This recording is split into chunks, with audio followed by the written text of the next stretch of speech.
Estás escuchando Laboratorio de Juegos, tu podcast sobre la creación de juegos de mesa con Pablo Garayzar y Adrián Alba.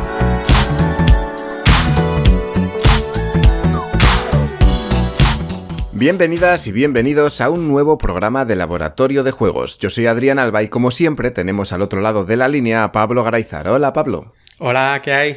En el programa de hoy seguimos con lo que era el camino del diseñador, pero que le vamos a cambiar el nombre porque me siento más cómodo llamándolo el camino del diseño, porque no es solamente de una persona, sino que puede ser de muchas personas este camino. ¿Cómo lo ves, Pablo? Lo veo estupendo, porque además el camino del diseño es mucho más genérico, no solamente como idea, sino también en el lenguaje, ¿no? Que hemos tenido debates interesantes en el canal sobre este tema y está chulo que coincida un poco el cambio que propones con las conclusiones de los debates que han surgido en el canal de Telegram, que bueno, que es súper fácil incluir a todo el mundo haciendo un pequeñito hack en el nombre y con eso ya vale. Eso es. Bueno, habrá quien diga que lo que yo estoy contando, dicen, ese ni es camino ni es nada, estás tomando la ruta incorrecta. Bueno, no pasa nada. Bueno, el camino ruta. Es otra cosa, es que te lleve donde quieras llevar. Eso es. Bueno, pues vamos a seguir con estas vivencias que he tenido yo, estos conocimientos que he ido adquiriendo a lo largo de, digamos que los años, a la hora de diseñar diferentes juegos de mesa. En programas anteriores hablamos sobre cómo empecé a diseñar un juego de Pokémon y evolucionó hasta una Aristella de Hacendado. Uh-huh. En el siguiente hablamos de cómo implementar los Juegos del Hambre, la saga literaria, en un juego de mesa y cómo eso también se condujo al desastre. Y ahora vamos a hablar sobre otro juego que creo que este lo empecé a desarrollar antes incluso que el de los Juegos del Hambre, pero bueno, va a ir por otra línea, por otro tipo de mecánicas y por otro camino. Ya sabéis que los otros dos programas iban un poco entrelazados, pues digamos que era como una rama de diseño, ¿no? Y ahora nos vamos a ir a otra que aunque siempre va a haber cosas entrelazadas, pues es como una cosa completamente diferente. Muy bien. En este juego, primero voy a presentaros el juego, que es de qué trataba, supuestamente. Empezó siendo una pelea entre unos licántropos y unos vampiros. Él estaba basado en mi cabeza, yo creo que estaba basado, no sé si en las películas de Underworld o algo de eso, no sé, no me digas, no recuerdo, pero seguramente sería algo de eso. Y bueno, pues yo dije, vale, vamos a tener aquí una vampira milenaria y vamos a tener un licántropo ancestral que durante los años, los siglos y los milenios han estado pegándose de leches, pero nunca han conseguido derrotarse la una a la otra, ¿no? Y bueno, pues ¿qué vamos a hacer? El enfrentamiento final. Su enfrentamiento final definitivo para estas dos personas, si es que son personas, es conquistar un pueblo, un poblado que hay por ahí y bueno, hacer que todas esas personas se conviertan en lo que ellos son, pues si vampira, pues se convierten todos en vampiros y que es licántropo, pues todos en licántropos, ¿no? Ese es el objetivo. Y presentamos un juego de dos fases, una en la que vamos a conseguir estos personajes para que después luchen por nosotros en contra de nuestros rivales, ¿vale? El juego se podía jugar para 2 personas o bien se podía jugar hasta 3 y 4 con alguna pequeña variación. Y a 4 se podría jugar incluso por parejas. En este juego quería implementar demasiadas cosas, también fue un punto de desastre para este juego, y una de ellas fue, por un lado, gestión de cartas, por otro lado, gestión de dados personalizados, de los que ahora hablaremos, y un juego que va en 2 fases muy diferenciadas y que no tienen nada que ver una con la otra, y eso encajarlo era pues extremadamente difícil, complejo, y se quedaba en un sinsentido. Uh-huh.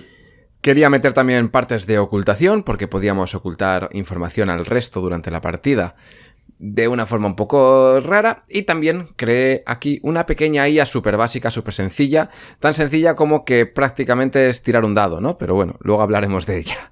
Este es el resumen de las cositas que vamos a tocar hoy. Muy bien. Un comentario. Sí. Para la gente que nos escucha, muy probablemente sea algo totalmente natural, pero igual alguien no sabe lo que es un licántropo.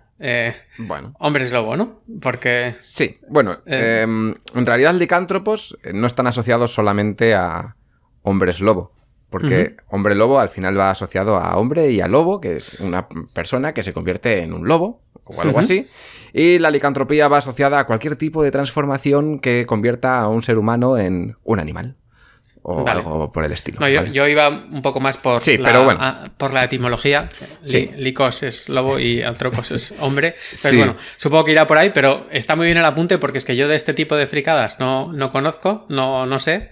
Y si la licantropía incluye diferentes tipos de animales, quizá en la mecánica pueda influir, porque quizá pues haya determinados tipos o determinadas facciones o determinadas modalidades dentro del bando de los licántropos que puedan tener acciones diferentes, ¿no? Eso es, pero bueno, sin que me centré principalmente en los lobos, como era de esperar. No, sí es verdad que la palabra... las palabras en latín tienen su significado, pero luego a la hora de poder encontrar información o cuando ves referencias en cualquier lugar, se hace referencia a cualquier tipo de transformación que sea. Bueno, da igual, que esto no existe en la vida real, que no nos importa mucho. Vamos al lío. Vamos a las mecánicas y a cómo surgió este juego, cómo lo fuimos desarrollando. Mi primera idea fue esa, ¿no? El enfrentamiento. ¿Y qué vamos a hacer? Tengo que crear un pueblo. Y tengo que crear un pueblo con diferentes personajes que aparezcan allí y que hagan cosas muy diferentes. Y empecé a diseñar, quería sacar unos personajes que, dependiendo de a qué bando se unieran o se convirtieran, tuvieran unas habilidades u otras. Pero además, mientras eran personas humanas, pues tenían otras habilidades. Y el primer reto al que me enfrenté en este juego fue a la adaptación de los componentes. Da igual la mecánica, ahora la mecánica me da igual y quería primero saber cómo plasmar todo lo que quería representar con los componentes, porque sin los componentes tampoco puedo hacer una mecánica que funcione, porque si no sé si voy a utilizar dados, si voy a utilizar cartas, o si voy a utilizar, yo qué sé, tabas, pues no puedo hacer una mecánica real, porque no tengo materiales físicos para hacer mecánicas. No sé si me explico con esto. ¿Te refieres un poco a la ambientación, dinámicas que quieres generar antes de pensar en mecánicas? ¿O un poco saber qué componentes te gustaría que tuviera el juego para ver qué mecánicas se pueden hacer con ellos? Es decir, hay un comienzo creativo que es, bueno, tenemos que empezar la casa o por el tejado, o por los cimientos o por las ventanas, pero por algún lado tenemos que empezar, ¿no? Y tú decidiste el tejado. Que ibas a definir qué componentes y a partir de esos componentes pensar un poco las mecánicas y dinámicas, aprovecharlas para la ambientación, etcétera, ¿verdad? Lo primero fue pues intentar adaptar la ambientación. Claro, estamos hablando de una época en la que yo tenía conocimiento -7 de mecánicas. O sea, yo conocía pues lo que jugaba, pero no lo analizaba, no lo estudiaba, y entonces pues mi conocimiento era muy malo, muy malo. Pero gracias a tener un conocimiento muy malo se aprenden cosas maravillosas. Y aquí yo lo que intentaba era saber cómo puedo implementar las ideas que tenía en la cabeza para hacer este enfrentamiento y esta transformación de estas personas para un juego. Y antes de pensar en qué mecánica quería utilizar, lo que estaba haciendo era buscar componentes para poder hacer eso. Y aquí viene uno de los primeros errores que se cometen a la hora de diseñar, que es intentar adaptar algo a algo que no tiene sentido. O sea, busca la mecánica y luego ya buscas cómo la entrelazas, o si estás buscando una mecánica, la mecánica te suele dar directamente los componentes que puedes usar. Si quieres una mecánica de draft, te va a decir, pues utiliza fichas o utiliza cartas. Si quieres una mecánica de deck building, te dice que uses cartas, básicamente, ¿no? O una colocación de peones o lo que sea. Pero... claro, como yo no tenía claro exactamente qué es lo que quería hacer, pues esto era un popurrí de todo. Entonces, bueno, empezamos a adaptar los componentes de una forma un poco caótica y empecé a diseñar cartas. Cartas al tuntún. Esto es una persona que... los voy a poner poco a poco. O sea, yo muchas veces, para empezar a arrancar un juego, lo que hacía era materializar componentes que aunque no tuvieran ningún tipo de función. Es una carta que pone aldeano, yo qué sé, leñadora, ya está, ¿no? Con eso ya tengo, vale. Y no sabía ni lo que iban a hacer, pero estaban ahí. Bueno, pues yo empezaba a hacer estos componentes. ¿Por qué? Porque no tenía ningún visual, no sabía por dónde tirar. Y hacer estos componentes, que es un desastre hacerlos, la verdad es que me ayudó para empezar a darle un camino, una forma, un lugar por donde ir con este juego. Empecé a crear estas cartas pues con los diferentes personajes, simplemente siendo personas humanas. Y las ponía y digo, vale, pues ya tengo un mazo de cartas que representa a los habitantes de esta aldea. Vale, ¿ahora qué tengo que hacer? Vale, si hay una aldea, tendré que hacer algo que represente esa aldea. Y bueno, pues me puse al lío y dije, venga, vamos a hacer un mapa, un tablero de juego que tenga diferentes áreas para representar esa aldea. ¿Por qué? Porque yo quería que las personas al jugar como licántropo o como vampiro tuvieran que investigar dentro del pueblo para ver dónde estaban ciertas personas para poder conseguirlas y así poder seleccionar las mejores víctimas para su fin. Entonces, pues creamos este mapa y empecé a hacer diferentes localizaciones. Pues la zona de viviendas, la zona, como no, una iglesia, no puede faltar, el ayuntamiento, un puerto, un granero, un bosque y no sé qué más. Bueno, alguna cosilla más, ya no me acuerdo porque es de hace mucho. Sé que había 8 localizaciones concretamente, eso sí que me acuerdo. Y lo de las localizaciones era importante. ¿Por qué? Porque a la hora de estar diseñando este mapa, yo lo que sí tenía claro es que quería que hubiera un agente externo, que no fuera una persona, o sea, que fuera un cazador o una cazadora que atacara que fastidiara a las personas que están jugando. Gestionada automáticamente. Gestionada automáticamente. Y claro, yo decía, vale, pues empezaba a hacer zonas y cuando creaba las zonas digo, vale, ¿cómo puedo hacer que esta persona fastidie a todo el mundo de forma aleatoria, pero que sea semicontrolada? Y bueno, sabemos que los dados no tienen memoria, pero asocié un dado de 8 caras a estas localizaciones, de forma que luego esta figura pues hiciera efectos a raíz de una tirada de un dado que se haría en determinados momentos de la partida. Bueno, aquí surgen todo ideas picoteadas, todo muy mal. O sea, ya lo veis que lo estoy explicando mal. ¿Por qué? Porque el juego iba así de cabeza, muy mal.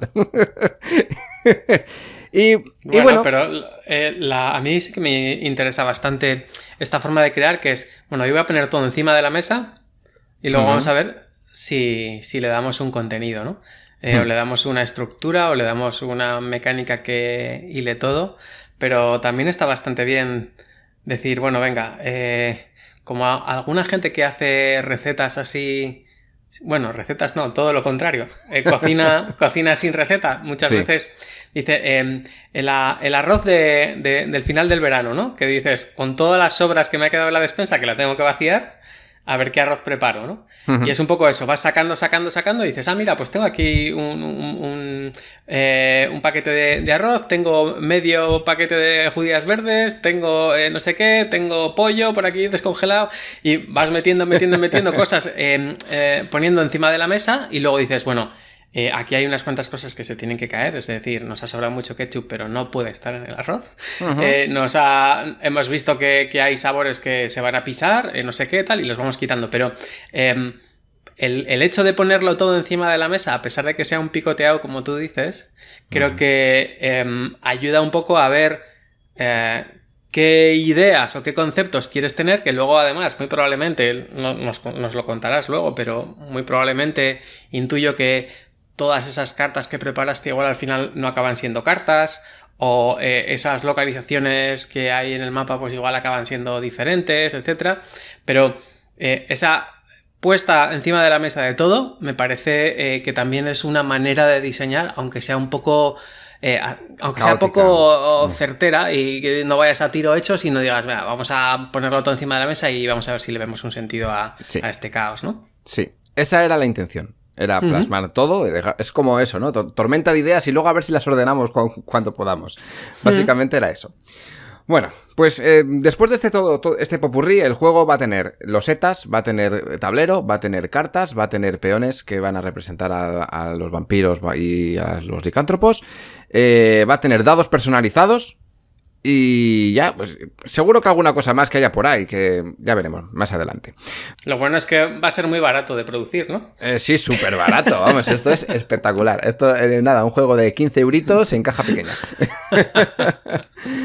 Bueno, empezamos a concretar ya ideas, ¿no? Tenía las cartas de los personajes, de los diferentes aldeanos y aldeanas, y claro, pues yo decía, vale, hay que darles habilidades. Y empecé a darles un poco habilidades que correspondieran un poquito al rol que se les estaba asignando. Pues si... Dentro del pueblo, ¿eh? Pues una persona que caza, pues tiene más capacidad de matar que una persona que no caza. Una persona que hace...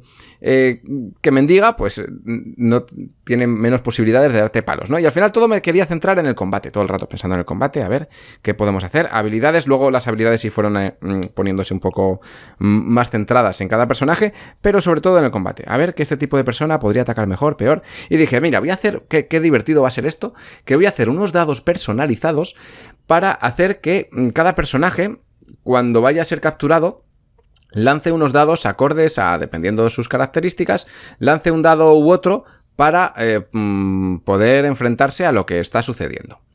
Y bueno, pues ahí empecé a asignar dados y me creé 3 dados diferentes, basándome en una probabilidad inexistente. O sea, no había probabilidad. Yo dije, mira, un ataque, un dado que ataque mucho, ¿qué va a ser? Pues 3 caras, vamos a poner aquí 3 caras que atacan mucho. Muy bien, ya está. Un dado que ataca poco, pues le vamos a poner 2 caras que atacan un poquito menos. Y uno que ya es el que no te hace nada, solamente tiene una cara para atacar. Y ya está. Vamos a hacer esto así, pues bueno, pues mira, una probabilidad perfecta. Bueno, sí, en la cabeza sin probar nada todo es perfecto hasta que te sientas y luego ves lo que pasa, ¿no? Y bueno, pues yo fui... Cosas que no hay que hacer nunca, esto sí que doy la razón a todo el mundo que lo dice, es que yo fui a comprarme esos dados de caras blancas, porque había dados de caras vacías, y yo dije, pues teniendo esto aquí cerquita, voy, me cojo unos dados de estos y me los personalizo al gusto. Pues ahí perdí yo mis horas pintando los dados a rotulador, que ni pegatina ni nada, a rotulador. Pintando, dándole las diferentes caras y tal, para después probar si eso funcionaba o no funcionaba, porque claro, estoy haciendo todo esto sin haber hecho ni siquiera un testeo, cuando podría haber hecho un testeo perfectamente con un dado normal, asignando diferentes valores de las caras de los dados a un símbolo. Y no lo hice, ¿no? ¿Por qué? Porque tampoco se me ocurrió en ese momento. Dije, ¿no? ¿Qué es esto? ¿Mirar una tabla? No, yo quiero verlo ya aquí. Y bueno, aquí aparecieron estos dados, de los que luego veremos un poquito más. ¿Qué más cosas aparecieron? Bueno, con el diseño de estos dados, pues directamente, lo estoy diciendo tal y como se diseñó, en el orden en el que se diseñó, sin ningún tipo de sentido, ¿vale? O sea, para que nadie luego me diga que hablo raro, y no, es que es así. Luego tengo el tablero. Fuimos al tablero, venga, vamos a hacer el tablero, hacemos las diferentes localizaciones y empecé a decir, vale, ¿qué es lo que quiero conseguir aquí? Muy bien, pues vamos a hacer una cosa. Cuando esté jugando en la facción de los licántropos, vamos a decir que es de día. Y cuando esté jugando la facción de los vampiros, vamos a decir que es de noche, por diferenciar las rondas. Vale, pues cuando estamos de día se pueden hacer ciertas acciones en el poblado. Puedes ir a unas casas concretas a ver quién está dentro y a ver si lo puedes cazar. Puedes ir a diferentes localizaciones, creo que había puesto algún evento especial, como una vidente y una bruja y tal así, para ver en qué te puede ayudar. Y para las localizaciones había dicho, voy a hacer unas casas, ¿cómo hago yo para que me aparezcan los personajes de forma aleatoria? Y claro, es que ponerlos en un mazo, pues vale, en un mazo está muy bien porque te salen de forma aleatoria, pero claro, si yo voy a una casa, yo quiero... ¿Cuántas personas va a haber en esa casa? No lo sé. Y dije, tengo una brillante idea. Voy a hacer un montón de losetas de casitas. Y las losetas de casitas, por un lado son una casa, pero por el otro lado me van a decir cuántas cartas voy a tener que revelar. Innecesariamente. Está chulo eso. Sí, pero completamente innecesario. ¿Por qué? Porque el resto de la mecánica todavía no tenía ningún tipo de sentido, ¿no? Y bueno, pues esto se convertía en... Vale, ya tengo una localización en el tablero que tiene sentido. Voy a la zona de las viviendas, levanto una casa, que es la casa que quiero atacar, y dependiendo del número que me salga en esa loseta, levanto una cantidad concreta de cartas. Al levantar esa cantidad concreta de cartas, pues me van a salir diferentes personajes que van a tener un valor de ataque o de huida, porque los dados, pues habíamos puesto, no sabíamos los valores cómo iban funcionando, pero dije, claro, porque pueden atacarte o también pueden huir las personas, ¿no? Y fíjate cómo hilaba todo, que es, vale, ¿y a dónde huyen las personas? Dice, te quedas así pensando, ¿a dónde huyen? ¿Por qué huyen y a dónde van a huir? Porque claro, no se van a quedar en un sitio así aleatorio, ¿no? Pues mira, vamos a poner aquí una iglesia, porque claro, como estamos hablando de seres que en realidad, pues, sufren con los crucifijos y el agua bendita y demás, pues una iglesia es un lugar sagrado en el que no van a poder ser atacados por estas criaturas. Así que cada vez que huya una persona, la vamos a meter en la iglesia. Y bueno, pues ahí nació una nueva localización, sin sentido, o sea, estaba ahí, pero le dimos un uso, pues, que vale, pues es almacenar personas que huyen. Ya está, tenemos ahí. Vale, ya sé lo que pasa. Yo ahora tengo una cosa, ya sé una acción que puedo hacer en mi turno. Cojo mi peón, voy a la zona de las casas, levanto una loseta, me dicen cuánta gente sale y decido a quién voy a intentar perseguir. Y dependiendo del resultado del dado, pues pasará una cosa u otra. Y aquí entra uno de los problemas. ¿Qué pasa? Que el dado determinaba si la persona te atacaba, si la persona huía o si la persona que te había salido tú la podías capturar. Y no había ningún enfrentamiento cruzado ni nada. Simplemente tirabas el dado y ¡hala! Pues que pase lo que tenga que pasar. Y yo soy amante de los dados, me encantan los dados, pero cuando tiras un dado y puede pasar lo que pueda pasar en cualquier momento cuando no tiene ningún sentido, pues realmente no me gustaba absolutamente nada. Y aquí este diseño de dados fue cuando dije, ahí va, pues si esto no... Esto me he comprado los dados, los he pintado y ¿ahora qué? Y esto no tiene sentido. Claro. Y claro, sí, ¿para qué voy a querer yo ir allí si voy a tirar un dado y no tiene... Bueno, ¿qué voy a jugar? ¿A la oca? Eso es lo que estaba pensando.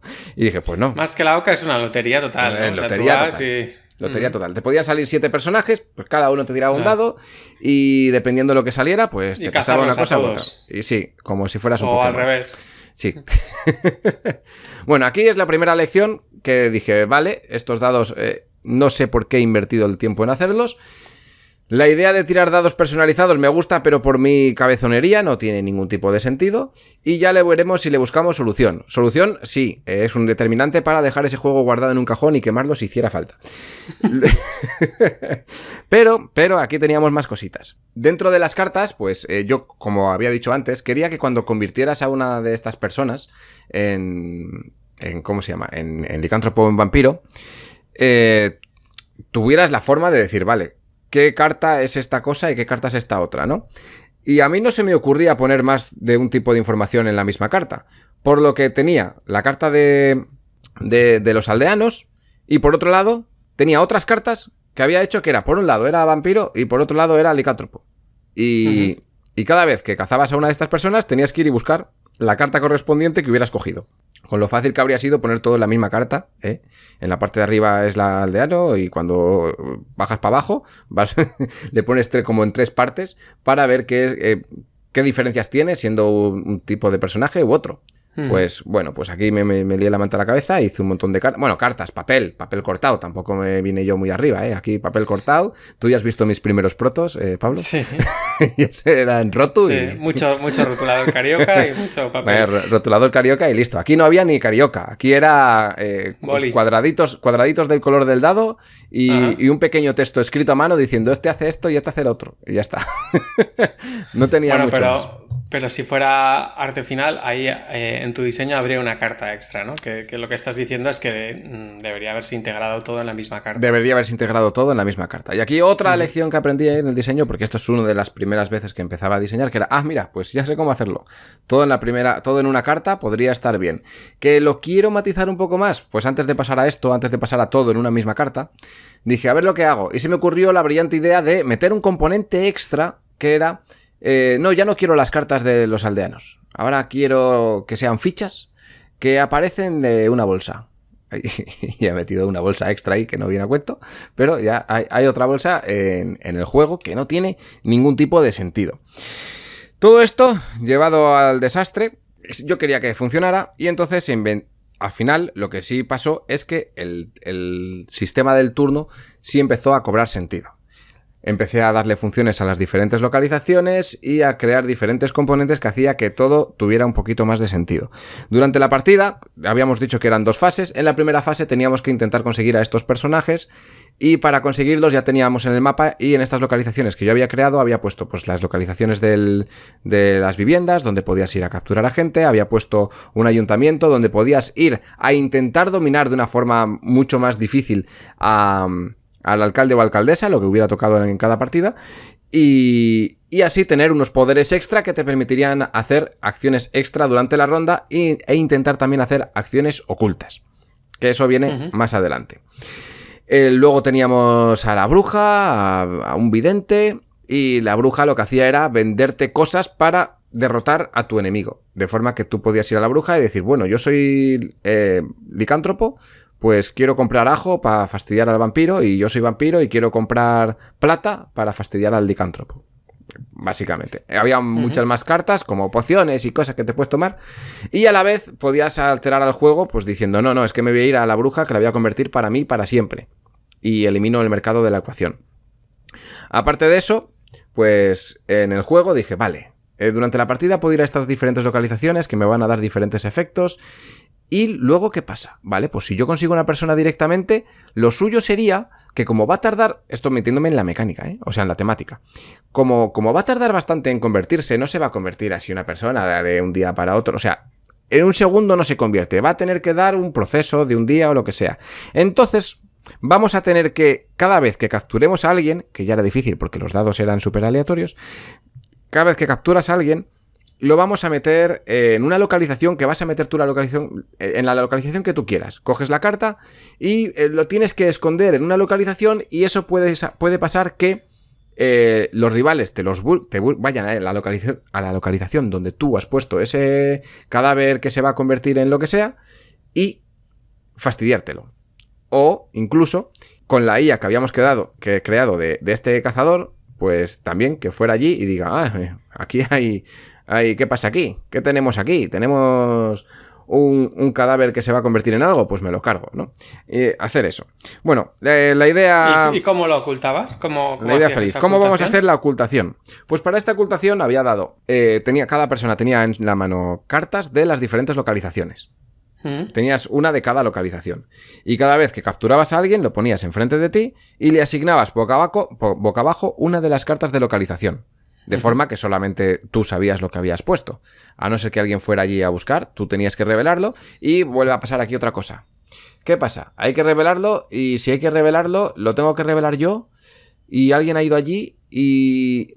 ¿cómo hago yo para no mentir? Y si de repente yo he escondido un cadáver en el bosque y alguien va al bosque a investigar, ¿cómo saben si lo mío es el bosque si yo solamente puedo revelarlo si es un bosque? O sea, si solamente lo puedo revelar yo, no me lo puede revelar otra persona, ¿no? Entonces, nadie podría pillarte haciendo trampas, quieres decir. Eso es, nadie podría pillarme haciendo trampas. Dices, puedes jugar, y digo yo que en un juego en el que te puedan pillar, o sea, en el que puedas hacer trampas y las mecánicas te lo permitan, para mí, sinceramente, a no ser que el juego vaya de hacer trampas, pues no me gusta. Me parece que es un fallito del diseño.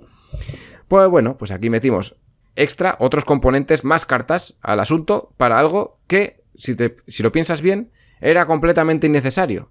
Porque si ya me ha costado capturar a alguien de forma aleatoria, si ahora encima lo tengo que meter en un bosque para que de forma aleatoria me lo puedan quitar, pues no tiene ningún tipo de sentido. Este es el juego en el que aprendí, en el que no me gusta nada que todo sea aleatorio, y descubrí que, pues eso, que hay ciertas mecánicas que te llevan a que todo sea una oca, por mucho que lo endulces. Sí, otra cosa importante aquí es hacer un cálculo, que muy probablemente no lo hiciste porque, bueno, pues estabas ahí aprendiendo a hacer cosas, pero hacer un cálculo de cuántas acciones o cuántos turnos o cuánta capacidad de hacer otras cosas has dejado de hacer para intentar conseguir esa persona. Pues mira, es que he ido con todos mis dados a cazarla para conseguir 3 caras y al final las he conseguido.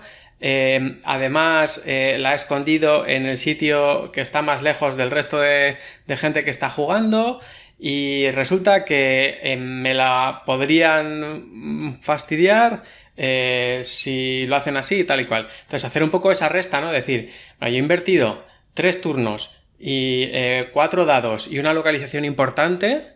Eso hay que hacer un Excel ahí para saber cuántas unidades de juego son. O sea, en plan, pues cada dado es una y cada localización pues las ponemos un precio, lo que sea, tal.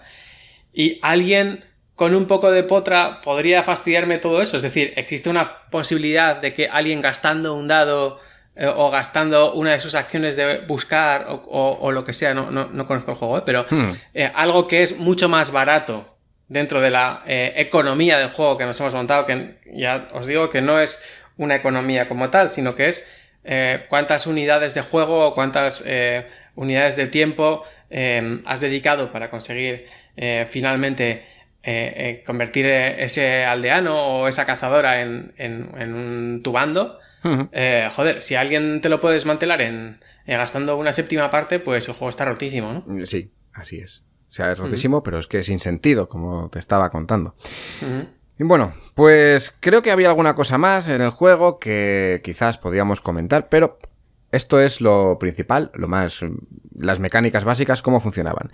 Y ya voy a cortar aquí hoy, no quiero decir más cosas raras sobre las mecánicas que me inventé y que no tienen sentido para el juego, y vamos a hacer un inciso para las cosas que fueron buenas de aprendizaje en este juego. Porque aunque el juego es un desastre y obviamente esto no lo quiere ver nadie nunca jamás en la vida, es un juego que me dio amplios conocimientos. Por un lado, esto me enseñó a que... hacer una IA básica. La IA básica no era solamente el cazador, sino era el funcionamiento del pueblo. El juego al final, cuando iba desarrollando, en las cartas iba metiendo habilidades, iba metiendo cositas, y esto me ayudó a que el pueblo tuviera vida propia. Aunque lo que yo hiciera no tenía nada que ver, el pueblo sí que hacía cosas. De forma que si yo hacía una acción, se levantaban ciertas cartas, y esas cartas, que eran la de los aldeanos y demás, pues tenían acciones acordes a lo que... A lo que ellos representaban. Y entonces se iban desencadenando eventos a lo largo de la partida que tenían sentido dentro de lo que era, ¿no? Pues una persona que se va a pescar y hace no sé qué y eso repercute en otra cosa.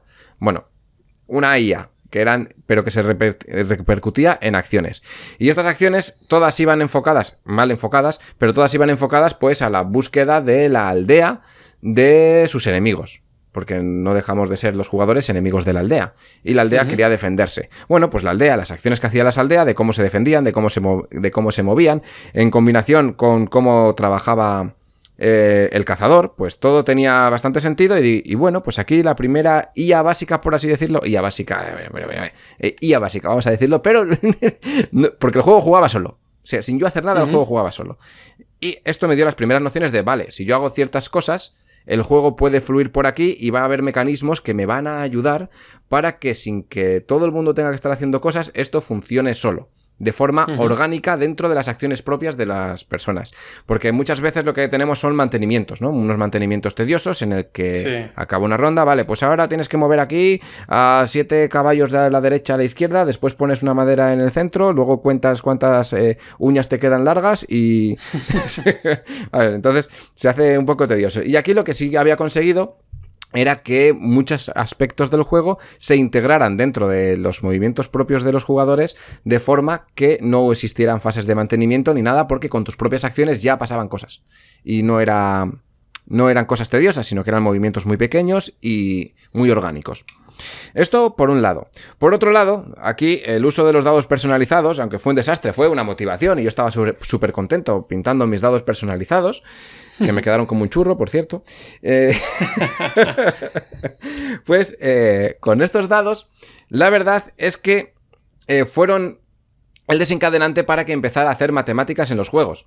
Para decir, vale, quiero iconos personalizados por mi cabezonería, yo te voy a meter iconos personalizados en el juego, pues porque yo quiero meter iconos personalizados, hombre, porque sí, por cabezonería, ¿no? Ya está, aunque luego el juego no vaya a ningún lado, por cabezonería mía lo voy a meter. Y esto me hizo ya abrir una tabla de Excel y decir, vale, pues si yo tengo tantos dados con tantas caras, cuando tiro esta combinación de estos dados con estas caras y esta combinación con estas caras, empiezo a ver las probabilidades que tengo de sacar éxitos, fallos y pues las diferentes combinaciones que haya. Y esto sí que me llevó a ver una situación que era, vale, yo sí puedo tirar los dados personalizados, pero puedo mitigar mucho el azar usando la mecánica que estoy usando, haciendo que los diferentes resultados en combinación tengan diferentes efectos, de forma que no tienes en cuenta solamente el resultado de una cara, de un dado, sino que tienes en cuenta la cara de 2 dados, por ejemplo, porque tiras los dos y el resultado va en combinación de lo que haya salido ahí, y parece que no, pero las posibilidades aumentan y puedes dar, pues con 2 dados, muchas más acciones de las que parece a una sola carta. ¿Podrías poner un ejemplo de esto? Aunque sea inventado, ¿eh? Aunque no sea Sí. recordarlo del juego, sino Sí. algo que... Sí, al final, pues si yo tengo un dado de 6 caras y he dicho que tengo 2 caras de un tipo, 2 caras de otro y 2 caras de otro, ¿no? Uh-huh. Y luego tengo otro dado en el que tengo solamente una cara de un tipo y el resto son caras vacías, por ejemplo, Uh-huh. ¿no? Vale.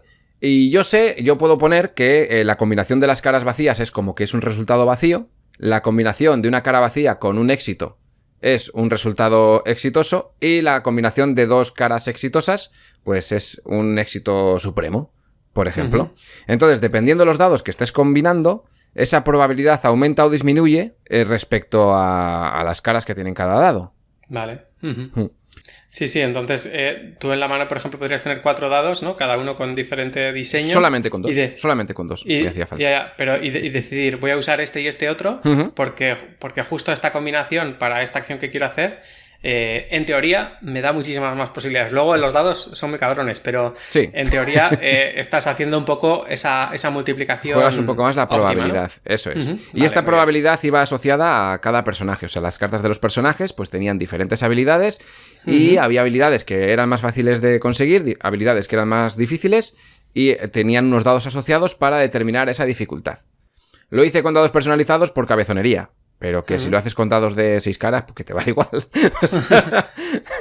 Otra cosa que igual estaría bien que hubieras hecho, y perdona que te lo diga, pero bueno, sí. Estamos hablando del Adrián del pasado, sí. Es intentar hacer que el juego funcione sin asimetría y luego meterle la asimetría, ¿no? Porque si cada personaje hace cosas diferentes y tiene un aprovechamiento diferente de los dados, que eso temáticamente funciona de maravilla y es una gozada, porque ahí ya tienes incluso la decisión de qué tipo de juego quieres desplegar, ¿no? Pues hay gente que es más conservadora y quiere un personaje pues que no se meta mucho en líos y hay gente que es más agresiva y quiere otro tipo de cosas.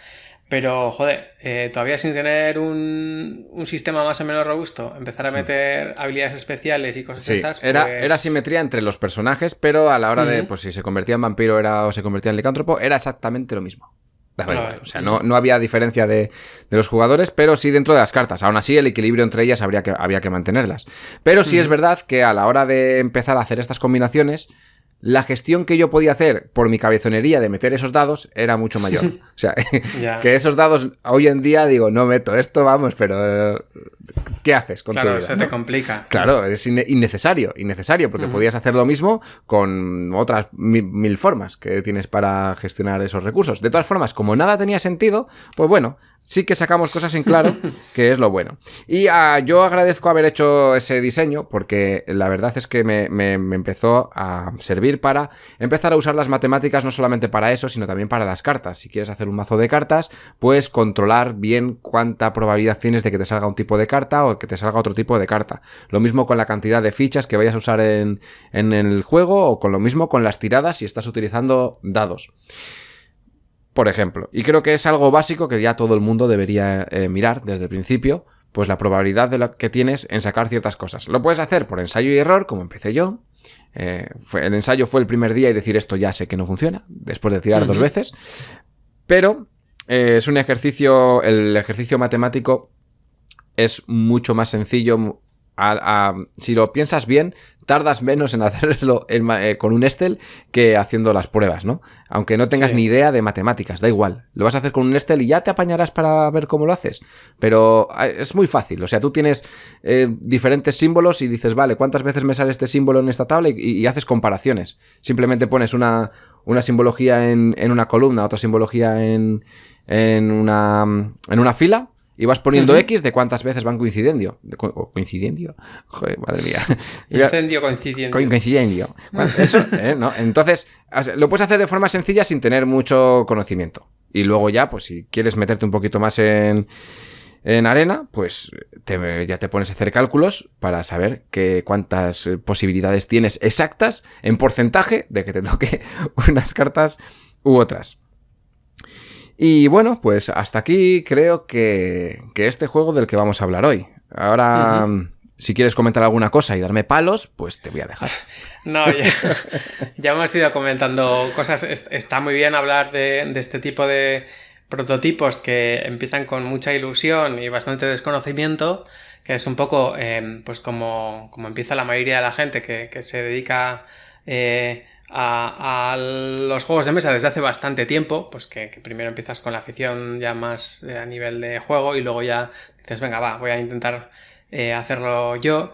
Y claro, desde el desconocimiento de lo difícil que es hilar unas cuantas mecánicas, ¿no? Porque muchas veces nos gustan juegos que tienen 4 o 5 sistemas imbricados que son muy difíciles de replicar porque precisamente cada uno alimenta a los otros 3 que quedan o lo que sea. Y hay una interdependencia positiva entre esos sistemas. Y precisamente Turchi decía, es que eso es lo difícil de hacer un juego que se pase de la hora de partida o que se pase de la hora y media y tal. Pues claro, juegos sencillos con 1 o 2 mecánicas pues se pueden hacer y ya está, pero te va a quedar un filler, te va a quedar un juego pues infantil o te va a quedar un juego sencillo, ¿no? Un party o lo que sea. Pues si quieres hacer un juego ya pues un poco más grande en cuanto a mecánicas, no te vale con ir espolvoreando mecánicas por ahí de pues ahora meto roles ocultos y dados personalizados y bueno, puntos de acción, mayorías y no sé qué. No, o sea, hay que ir poniéndolos uno encima del otro y eso es lo difícil porque al final se te cae. Es como el juego este de las sillas, ¿no? Vas poniendo así encima de otra silla, encima de otra silla, al final eso no funciona, ¿no? Entonces, lo difícil es precisamente eso, de decir, bueno, ¿cuál creo que es la mecánica más robusta que va a soportar cualquier otro sistema y no se me va a caer, ¿no? Entonces, vamos a hacer ahí la pirámide buscando una mecánica que digas, mira, pues una mecánica de draft funciona siempre porque es que se draftee lo que se draftee, la gente va a elegir lo que le convenga y eso funciona bien. Bueno, pues meto el draft, vale, y sobre eso voy a meter no sé qué otra cosa, ¿no? Y al final, la mecánica un poco más especialita, un poco más tal, igual se mete al final, más que nada para que veamos un poco los efectos que tienen todas las demás, que en teoría estaban bien asentadas, ¿no? Y eso no se suele hacer cuando hacemos un juego de primeras, porque no nos damos cuenta de la estructura. Es decir, nosotros es como si vamos a un restaurante de estrella Michelin y dices, vale, sí, pues han utilizado un pescado y luego un poco de huevo, parece que aquí ha habido un flambeado de no sé qué y ya está. Entonces ya, no. Pero luego lo intentas hacer tú en casa y te das cuenta de que ese pescado tiene que estar congelado a no sé qué grados, porque si no, cuando pones el huevo se descojona entero y no sé qué. Entonces, ese tipo de cosas que cuando ya ves el producto, igual no te queda claro el proceso. Pues en los juegos de mesa pasa muchísimo, sobre todo en estos juegos, como te digo, pues de hora y media de partido, incluso más, que tienen que tener para generar esa sensación de profundidad, pues varias mecánicas involucradas. Entonces decimos, pues venga, mi juego también va a tener 4 o 5 mecánicas, pero claro, si las pones una al lado de la otra, pues es que no pegan ni con cola, ¿no? Y ahí es un poco lo que nos pasa casi siempre que queremos hacer juegos un poco grandes. A mí personalmente no me pasa porque siempre quiero hacer juegos pequeños, pero yo creo que es un error bastante típico de principiante y sobre todo de principiante en el diseño que es jugón o jugona experta. Es decir, gente que ha jugado muchísimo y cree que conoce los juegos y los conoce porque los ha usado y sabe las mecánicas y todo eso, pero que está dando sus primeros pasos en el mundo del diseño. Entonces tiene como un músculo muy desarrollado y el otro muy poco. Y trae pues muchísimas mecánicas encima de la mesa. ¿Y qué es lo que pasa? Pues que esos dos músculos tan desacompasados provocan una lesión, ¿no? Entonces ahí creo que es algo que es súper habitual. Y el consejo que siempre solemos dar, tú también, es, intenta simplificar, intenta quitar cosas, ver que funcionen y una vez que funciona, vamos a volver a ponerlas encima, ¿no? Porque, joder, es que si no sabes qué es lo que está fallando, si has metido 5 o 12 posibles fuentes de error y ves que no funciona, pues es que no sabes lo que tienes que cambiar, ¿no? Claro, si funciona, pues tienes una potra espectacular, pero lo normal es que no. Entonces, yo aquí como moraleja animaría a la gente a empezar pequeño. No a pensar en pequeño o a tener unos objetivos pequeños, sino empieza por poco y que funcione. Testea y sobre eso dices, mira, no es un juego divertido, son las mecánicas que quería, pero funcionan. ¿Por qué no es divertido? Joder, claro, porque falta una mecánica de combates que sea interesante, porque falta, yo qué sé, unos roles ocultos que den un poco de vidilla y tal. Bueno, ya los vamos a meter después, pero vamos a hacer una base, o sea, es un poco como eso. Siempre vengo con los símiles de gastronomía, pero es un poco, ¿no? Vas a hacer una tarta, sí. Bueno, primero un bizcocho que esté esponjoso, o sea, vale que el bizcocho por sí solo pues es una sosez.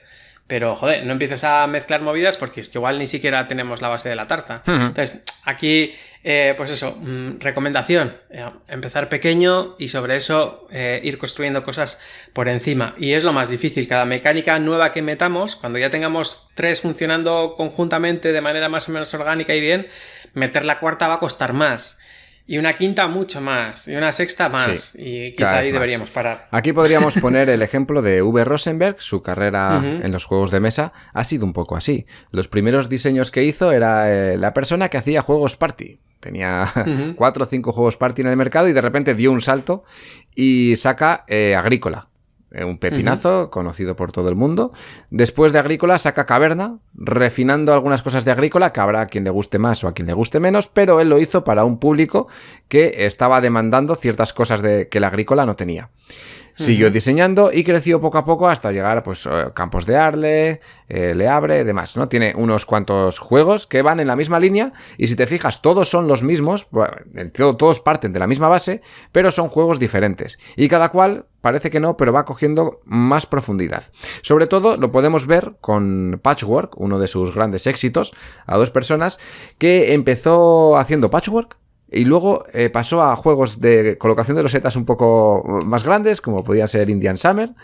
Sacó ahí otra trilogía de juegos de colocación de losetas. ¿Y qué hizo después? Dijo, vale, ya controlo la mecánica de colocación de losetas. Claro, a este lo está publicando todo porque tiene nombre. Que lo hacemos, que si es otra persona, pues se los come en su casa y publica igual uno, pero el resto no. ¿Qué pasa? Que como tiene renombre, todo lo que va haciendo dice, da igual, he inventado, tenemos a la Barbie y ahora la Barbie nueva, pero sí, es igual, no, le han cambiado el sombrero. Pues básicamente es lo mismo, ¿no? Le van haciendo los títulos, se los van sacando. Es una pasada lo que lo has tirado. Eso es, lo has tirado mogollón, pero de repente te viene y te saca el festín, bueno, es que yo le llamo festín para el banquete de Odín, que aunque no es la mecánica exacta del Patchwork, dice, mira, he estado haciendo juegos de losetas, sé cómo van funcionando más o menos y he hecho juegos de gestión de recursos que también me molan. Voy a hacer aquí un mix. Y lo coge y el tío te mezcla todo el conocimiento que ha adquirido de las dos cosas bien hilado en ese juego que es el banquete de Odín.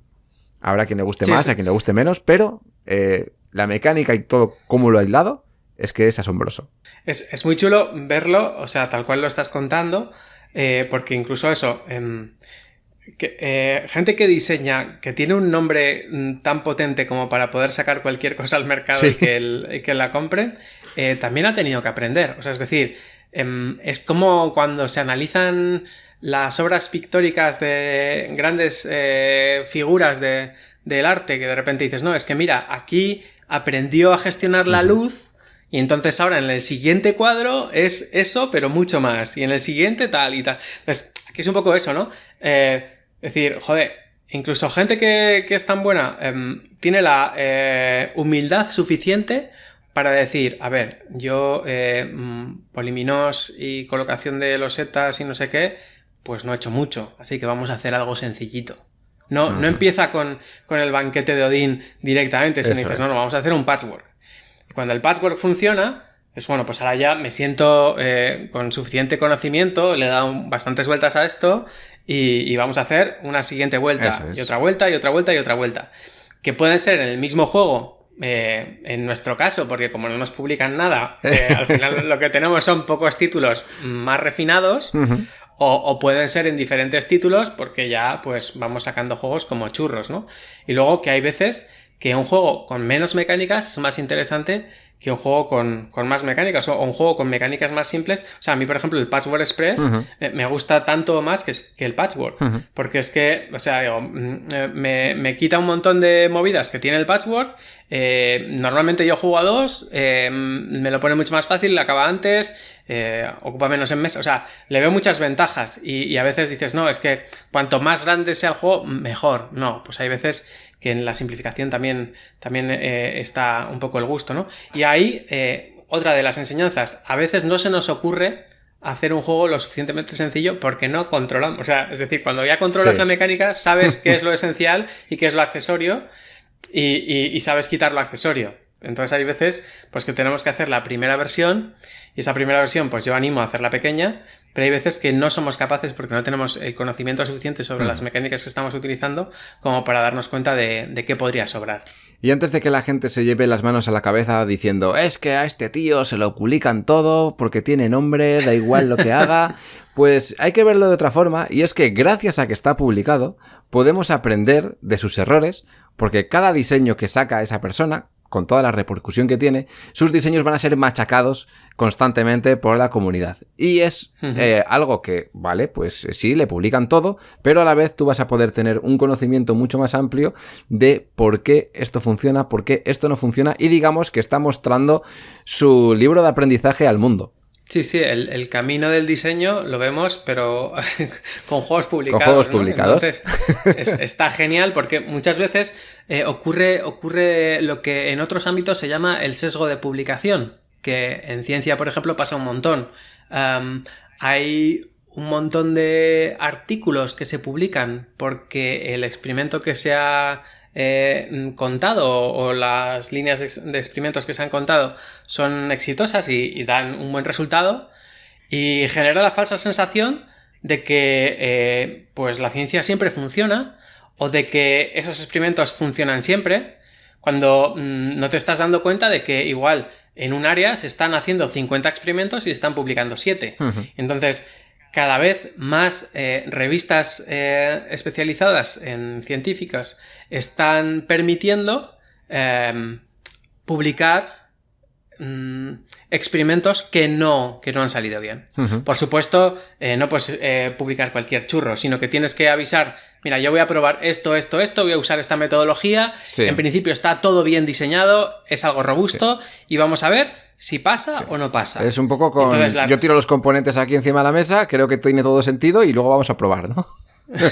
No, eso sería pues hacer un poco al tuntún, pero el símil con los juegos de mesa sería, mira, yo no sé si el tipo de colocación de losetas es mejor con poliminos o con formas de otro tipo, y vamos a hacer los dos juegos, vamos a testearlos y vamos a ver cuál de los dos funciona mejor con la gente, les parece más divertido, lo que sea, porque mecánicamente funcionan los dos. Y es un tema de sensaciones, un tema de dinámicas o lo que sea. Entonces alguien diría, la industria no va a publicar los dos juegos, pero estaría bien que hubiera algún repositorio, alguna cosa para contarnos todos esos experimentos que son fallidos, pero no porque hayas hecho un churro, sino porque, y estando igual de bien diseñado, al final es menos divertido. ¿Por qué? Bueno, pues porque no hay una información oculta que hace que la gente tenga menos AP y las rondas vayan más rápido y haya más risas porque la gente está equivocando todo el rato. O cosas así, ¿no? Entonces, lo que tú comentas me parece interesantísimo. Que a alguien le publiquen todo, incluso las cosas que no son óptimas, que no están refinadas, nos da muchísimas pistas de qué es lo que está pasando en los estudios de diseño de otras firmas, grandes o pequeñas, a la hora de diseñar, que no están acertando todo el rato, porque dices, es que Nicia, no sé qué, lo hará todo bien. Pues hombre, lo hará todo bien, pero seguro que mete la gamba muchas veces, lo que pasa es que no nos enteramos. Claro. Y ahí, pues poder verlo, me parece que es una gozada, porque es precisamente traer el camino del diseño, igual no tan crudo como nos lo traes tú, pero sí verle un poco las aristas a algunos diseños y ver cómo se van puliendo, eso es muy chulo. Oye, pues qué bonito, ¿no? Que tenemos en el laboratorio una revista científica pero de juegos de NES. Eso es. Pero publicando resultados nulos. Publicando resultados nulos que también son satisfactorios y sobre todo yo lo que creo es que le sube el ego a la gente cada vez que escuchan, mira este tonto, lo que ha hecho. No, está muy bien que contemos también, pues cuando viene Carlos con el pupitre del novato, que no es ni novato ni nada, porque ya se lo hemos dicho 1000 veces, pero está muy bien eso, que se vea que el camino del diseño es básicamente un historial de fracasos. ¿De piedras? Fracasar hasta la victoria final. Entonces, a veces es frustrante que no te cuenten eso, ¿no? Que, bueno, pues, ¿cómo has conseguido hacer un juego tan chulo? A base de esfuerzo. Dice, bueno, a base de esfuerzo y de cagarla 1000 veces, ¿vale? Y de que mucha gente me diga, no, por ahí no vas bien, tal y cual, ¿no? Y, bueno, de eso hemos hablado en otros programas, cuando hemos estado hablando de testeo y cuando estamos haciendo eso. El proceso de fallo, o sea, ensayo-error, pero contarlo así de una forma más narrada me parece que ayuda también a darse cuenta de que, bueno, pues el pequeño Adrián lo intentó con muchas ganas, puso incluso sus artes pictóricas al servicio de los dados, pero quizá, pues, como bien ha dicho él mismo, empezó la casa por el tejado o puso el carro delante de los bueyes, ¿no? Sí. Las dos cosas, todo. Cualquier cosa que se te ocurra, todo estaba ahí. Y lo chulo es tener también la humildad de venir aquí a contarlo y sobre todo porque es súper útil para la gente darse cuenta de que, bueno, o sea, la ilusión está bien, pero si le damos una vueltita a las cosas, si leemos un poco sobre estos temas, si escuchamos este podcast o similares, pues quizá podamos aprovechar errores de otra gente, en lo que se llama aprendizaje vicario. Ves a alguien caerse por un terraplén y decir, bueno, mejor voy un poquito más despacio, ¿vale? Pues aquí no tenemos vergüenza para contaros que yo no sé hacer manuales y que Adrián fue un motivado en su día para intentar hacer 4 o 5 mecánicas sin haberlas hilado, ¿no? Exacto. Y sin haber jugado igual con alguna de ellas, ¿sabes? Que igual no la había probado ni siquiera y yo estaba ahí inventando a lo loco. Bueno, pues creo que hoy el programa ya lo podemos dar por finalizado. Vamos a tardar menos de 1 hora, por fin, en toda una temporada. Vamos bien. Lo hemos conseguido. Menos de 1 hora. Pues nada, si no tienes nada más que añadir, Pablo, yo por mí despedimos el programa. Todo bien, genial. Perfecto. Pues a la gente que esté detrás del auricular, nos vemos la semana que viene en un nuevo programa de Laboratorio de Juegos. ¡Hasta luego! Adiós. Puedes seguirnos en las redes sociales, Instagram y Twitter, laboratorio_POD. También puedes escucharnos en YouTube, iVoox, Spotify y Google Podcast, Laboratorio de Juegos.